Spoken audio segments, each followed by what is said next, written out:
আমার মা অবশ্যই দেশে ফিরবেন। কবে ফিরবেন আমি বলতে পারবো না, তবে আমাদের দল হচ্ছে আওয়ামী লীগ। এটা হচ্ছে বাংলাদেশের শেখ হাসিনাকে বাংলাদেশের আদালত ফাঁসির সাজা দিয়েছে, কি বলবেন? দেখুন, গত কয়েকদিন ধরে যে খবরটা আমাদের চারিদিক থেকে ভেসে আসছে যে বাংলাদেশের যে আদালত শেখ হাসিনাকে ফাঁসির সাজা দিয়েছে, এটার পক্ষে যেমন অসংখ্য মানুষ, এই অসংখ্য মানুষদের মধ্যে কিন্তু বাংলাদেশেরই বেশি, এবং সেখানে হিন্দুরাও আছেন, মুসলমানরাও আছেন, আবার তার বিপক্ষেও বহু মানুষ আছে, বিশেষত ভারতীয়রা। আমার কাছে বিষয়টা অন্যরকম। তার কারণ হচ্ছে, ফাঁসি কখনো চূড়ান্ত সাজা হতে পারে না। যে দেশে পৃথিবীর ডেভেলপমেন্ট হচ্ছে, যে দেশে যাবজ্জীবন আছে, সেই দেশে কঠিন অপরাধেও যদি যাবজ্জীবন দেওয়া যায়, তাহলে ফাঁসি করে চিরকালের জন্য মানুষটাকে শেষ করে দেওয়ার এটা কোনো পানিশমেন্ট হতে পারে না। কিন্তু বাংলাদেশ সরকার তাদের মতো করে বিচার ব্যবস্থা করেছে। তারা তাদের মতো বলবে। আমরা অন্য একটা রাষ্ট্রের মানুষ হিসাবে আমরা গোটা ঘটনাটা পর্যবেক্ষণ করতে পারি, কিন্তু ডিসিশন নেওয়ার দায়িত্ব তাদের। ভারতের ক্ষেত্রে, ভারতে শেখ হাসিনা আশ্রয় নিয়েছেন, আন্তর্জাতিক আইন আছে, সেই আইন অনুযায়ী ভারত সরকার তার ব্যবস্থা নেবে। সেটাও আমাদের বিষয় নয়, মানে আমাদের সাধারণ মানুষের বিষয় নয়, ভারত সরকারের বিষয়। তবে শেখ হাসিনার ফাঁসির অর্ডারের পরেও যে একটা আন্তর্জাতিক আদালত আছে, এবং আন্তর্জাতিক আদালতের মাধ্যমেই অনেক কিছু প্রভাবিত করতে পারে, এটাও সঠিক। গণ অভ্যুত্থান, বাংলাদেশের ঘটনার যে গণ অভ্যুত্থান, সেই ঘটনায় আমরা পুঙ্খানুপুঙ্খ বোঝার চেষ্টা করেছি। সেই সময় কিছু ঝাপসা বিষয় থাকলেও আমার মনে হয়েছে পরবর্তী সময় যা যা ঘটনা আমাদের কাছে উঠে এসেছে, আমরা শেখ হাসিনার কাছে এটা আশা করিনি। শেখ হাসিনা সম্পর্কে আমাদের একটা ধারণা ছিল খুব ভালো, কারণ মুজিবুর রহমানের কন্যা। কিন্তু মুজিবুর রহমানের কন্যা, সে তার শত্রুদেরকে, রাজনৈতিক শত্রুদেরকে নিকেশ করার জন্য যে ধরনের পন্থা অবলম্বন করেছিলেন, যেমন আয়না ঘর থেকে শুরু করে নানা রকম টর্চার, অত্যাচার, তা আমরা মানবিকতার চূড়ান্ত অধঃপতন বলেই মনে হয়েছে। শুধু তাই নয়, শেখ হাসিনা তিনি ভুলেই গেছেন যে এটা সেই যুগ যেখানে মোবাইলের মাধ্যমে কয়েক সেকেন্ডে পৃথিবীর নানা প্রান্তে চলে যাওয়া যায়। তিনি ভুলেই গেছেন একটা সোশ্যাল মিডিয়ার যুগ। ফলে মেইন স্ট্রিমের মিডিয়াকে রাষ্ট্র কন্ট্রোল করতে পারলেও সোশ্যাল মিডিয়াকে কন্ট্রোল করতে পারে না। সেক্ষেত্রে শেখ হাসিনার যে রূপ আমরা দেখেছি পরবর্তী সময়, মানে বিশেষ করে কিছু কিছু ভিডিও ভাইরাল হওয়া, কিছু ভয়েস ভাইরাল হওয়া, এবং তার যে আদালত, এই আদালতের বিচার প্রক্রিয়াতে শেখ হাসিনা এবং তার স্বরাষ্ট্রমন্ত্রীর যে ফাঁসির অর্ডার, সেই অর্ডারের প্রেক্ষিতে কারণ হিসাবে যে ভয়েস ওভারগুলো দেখিয়েছেন, যে কণ্ঠগুলো শোনানো হয়েছে, ৭৮টা ৭৯টা মতো ক্লিপ সেটা আদালতে জমা পড়েছে। তার 4টে ক্লিপকে ভিত্তি করে যে এই পানিশমেন্টটা দিয়েছে, অনেকগুলোর মধ্যে একটা, তার মধ্যে সেই ক্লিপগুলো শুনলে মনে হবে যে যারা এতদিন শেখ হাসিনাকে মাথার উপরে রেখেছিল, যারা মনে করেছিল যে বাইরের শক্তি শেখ হাসিনা আওয়ামী লীগের পতনের অন্যতম কারণ, তারাও কিন্তু অনেকাংশে মানে মনের দিক থেকে ভেঙে পড়েছে। আমি জানতে চাই, শেখ হাসিনা তো দেশের প্রধানমন্ত্রী ছিলেন, তিনি কি স্বরাষ্ট্রমন্ত্রী? তিনি কি যুদ্ধ কন্ট্রোল করতেন? প্রধানমন্ত্রীর কাজ তো আর যুদ্ধ করা নয়। কিন্তু আমরা ভিডিওতে বা ভয়েসে বারবার শুনছি শেখ হাসিনা বলছে ওপর থেকে বম্বিং করো, এদেরকে চেপে ধরো, চারিদিক থেকে ঘিরে ফেলো, এবং শাসাচ্ছে কাউকে কাউকে, যে অমুক অমুক জনকে আমরা ফাঁসি দিয়েছি রাজাকারদের, এবার তোদেরও আমরা ফাঁসি দেবো। এই যে হুমকি, এই যে ধমকি, এই যে নির্দেশ, এই নির্দেশ রাষ্ট্র ব্যবস্থাকেই অনেকটা উল্টে পাল্টে দিয়েছে বলে আমার মনে হয়। বাংলাদেশ ইতিমধ্যেই হাসিনাকে ফেরত চেয়ে ডক্টর ইউনূস তিনি প্রধান ভারতের দ্বারস্থ হয়েছেন যে হাসিনাকে বাংলাদেশের হাতে তুলে দিতে হবে। এটা কি মনে হয় যে নরেন্দ্র মোদী সরকারকে হাসিনাকে ফেরত দেওয়া উচিত বাংলাদেশে? একটা জিনিস দেখুন, ভারতের সঙ্গে বাংলাদেশের যে সম্পর্ক, সেই সম্পর্কটা, সেই চুক্তিটা হলো খুব মধুর। সেটা তো হাসিনার সঙ্গে না, আমি ওই জায়গায় বলছি, সেখানে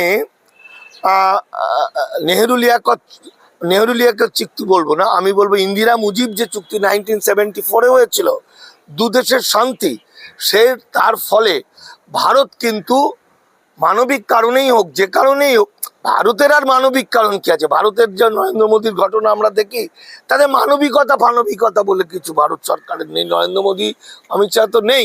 সেক্ষেত্রে দুটো দেশের সম্পর্ককে উন্নত করার ক্ষেত্রে সেই চুক্তি অনুযায়ী ভারত সরকারের উপর চাপ আসবে, এটা স্বাভাবিক।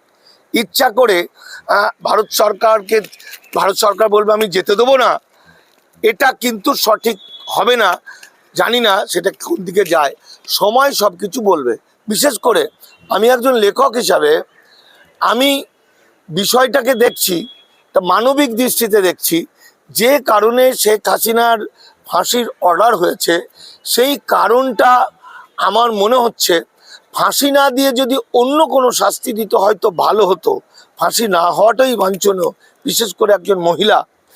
কিন্তু তিনি যে ঘটনাগুলো ঘটিয়েছেন, তার পরবর্তী সময় যেগুলো শুনছি, এমনকি বাংলাদেশের অত্যন্ত সাধারণ মানুষের মুখ থেকেও যে কথাগুলো শুনছি, একজন মায়ের বয়সী বা একজন মা বা একজন বয়স্ক বৃদ্ধা ঠাকুমা, তার প্রতি মানুষের যে একটা আবেগ থাকে, তার যে ভালোবাসা থাকে, সেই ভালোবাসাটা হয়তো চূর্ণ করে ফেলেছিলেন শেখ হাসিনা। কিছু মানুষ তার পক্ষে কথা বলছে, যারা তারা তার পার্টির লোক, সেই কারণেই হয়তো বলছে। কিন্তু শেখ হাসিনা, দেখুন, হাসিনা ছেলেও আমেরিকায় বসে বলছেন আমার মা কোনো দোষ করেনি। সে তো বলবেই, একজন দোষী কখনো বলে যে আমি দোষ করেছি। টেকনিক্যালি কিছু ভুল ইউনিট সরকারের থাকতে পারে, সেটা টেকনিক্যালি। জনগণের যে ইচ্ছা স্ফুরণ, সেটা যেমন আদালতের মাধ্যমে প্রকাশ হয়, যেমন আমাদের বাবরি মসজিদ ধ্বংসের ক্ষেত্রে আইনে না থাকলেও এটা বেশি সংখ্যক মানুষের ইচ্ছার স্ফুরণ ঘটিয়েছে আইনের বাইরে, সেরকম বাংলাদেশের গণমাধ্যম বা জনগণের, গণদেবতাদের যে আবেগ, সেইটাকে স্ফুরণ করতে গিয়ে মানে বিচারটা অনেকটা সেই পক্ষেই হয়েছে। কারণ আমরা পেছন থেকে, বাংলাদেশ থেকে, ভারতবর্ষ থেকে এসে কিন্তু ওটা কল্পনা করতে পারবো না।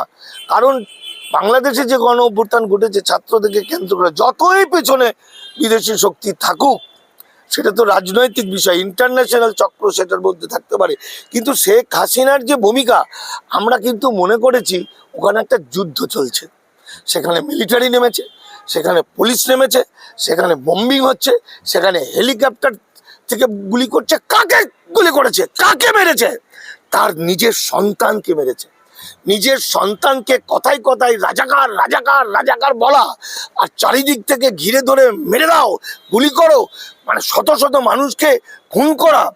ফলে এবং সেটা এখন বোঝা যাচ্ছে যে শেখ হাসিনার সরকার এবং তার স্বরাষ্ট্র দপ্তর যত না অর্ডার দিয়েছে, তার বেশি অর্ডার দিয়েছে, দায়িত্ব কাঁধে তুলে নিয়েছে প্রধানমন্ত্রী শেখ হাসিনা, একজন মা হয়ে, একজন মহিলা হয়ে।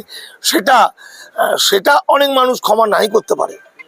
আমাদের দয়ার শরীর আমরা মনে করতেই পারি, কিন্তু অনেক মানুষ এই বিষয়টাকে ভালো করে নেয়নি। আমি চায়ের দোকানে কথা বলেছি, দেখেছি শেখ হাসিনার পক্ষের লোক অনেকেই অনেক কথা বলছেন, ফাঁসির বিরুদ্ধে বলছেন, শেখ হাসিনাকে পানিশমেন্ট দেওয়ার বিরুদ্ধে বলছে, ভারত সরকার যাতে না পাঠায় সেটার পক্ষে বলছে। কিন্তু যখন ওই ভয়েস ওভারটা যাচ্ছে, যখন শেখ হাসিনা বলছে চারিদিক থেকে ঘিরে ধরো, অমুক দিক থেকে ঘিরে ধরো, বম্বিং করো, ওইভাবে মারো, তখন কিন্তু তাদের মুখগুলো ফিউজ হয়ে যাচ্ছে। মানবিক মানুষ যারা শেখ হাসিনার পক্ষে ছিল, তারাও কিন্তু অনেকটা ভাবিত হয়ে যাচ্ছে। সেক্ষেত্রে আমি বলবো, আন্তর্জাতিক আদালত যেমন আছেন, আছে। অ্যাকচুয়াল বাংলাদেশে যে আদালতে শাস্তিটা হলো, সেই আদালতটাই তৈরি হয়েছিল বাংলাদেশ বাংলাদেশ স্বাধীন হওয়ার সময় রাজাকার বাহিনী বা পাকিস্তানি মুসলিমরা, পাকিস্তানি জামাত বাহিনী বাংলাদেশের হিন্দু এবং মুসলমান উভয় সম্প্রদায়ের কিছু মানুষকে যেভাবে রাজাকার বা আলবাদার টিম তৈরি করেছিল, এবং তারা যেভাবে বাংলাদেশের 30 লক্ষ, কথাই বলে আমি জানি না এর অরিজিনালটা 3 লক্ষ না 30 লক্ষ, কিন্তু তথ্য অনুযায়ী 30 লক্ষ মানুষকে মারতে সাহায্য করেছিল, সেই রাজাকার বাহিনীকে শাস্তি দেওয়ার জন্য, পানিশমেন্ট দেওয়ার জন্য যে কোর্ট তৈরি হয়েছিল, আদালত তৈরি হয়েছিল, সেই আদালতই, সেটা তো ছিল একটা যুদ্ধ, সেই যুদ্ধের শত্রুপক্ষকে শাস্তি দেওয়ার জন্য আদালত তৈরি হয়েছিল। সেই আদালত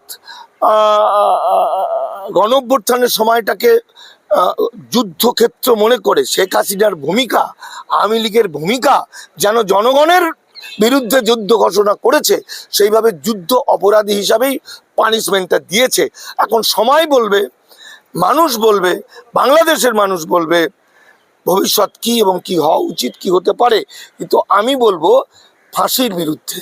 ফাঁসি কখনো ফাইনাল কিছু হতে পারে না, ফাঁসি চূড়ান্ত শাস্তি হতে পারে না, বরং এর চাইতে অনেক বেশি শাস্তি শেখ হাসিনা যদি ওই অপরাধগুলো করে থাকে, এবং যদি যেহেতু প্রমাণিত হয়েছে, তার যাবজ্জীবন জেল, অন্তত প্রাণটা বেঁচে থাক।